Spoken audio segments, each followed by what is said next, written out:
এগুলা তো রুহু, ওই যে পিঠে হাত বুলানোর পর এগুলা হচ্ছে রুহু। ও মানে আচ্ছা, আচ্ছা আত্মা। ঠিক আছে। আদমের পিঠ থেকে আত্মা বের করছে। এইগুলা তো তখন গুটি, গুটি দানার মতো ছিল। এগুলা তো তখনো মানুষ হয় নাই। ও আচ্ছা, আচ্ছা, ওই যে রুহের জগতের কথা শুনেছি, মানে আমরা মানব সৃষ্টির আগে আল্লাহ আমাদেরকে মানে রুহের জগতে রেখে দিয়েছিলেন, ওটাই হয়তো বোঝাচ্ছে নাকি?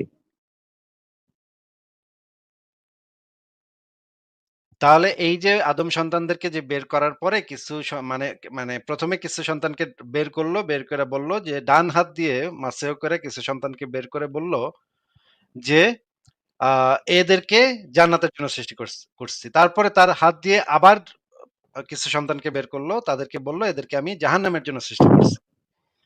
এরপরে বলল যে এদেরকে দিয়ে আল্লাহ জান্নাতের জন্য যাদেরকে সৃষ্টি করছেন তাদেরকে দিয়ে তিনি জান্নাতীদের আমল করিয়ে নেন। এই কথাটার মানে কি ভাই?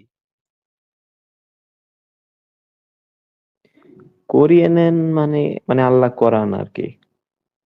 কি করান? কোনটা? এখানে তো বলছে জাহান্নামীদের কাজ করান। জান্নাতীদের কাজও আমলও করিয়ে নেন, জাহান্নামীদের আমলও করিয়ে নেন, তাই না?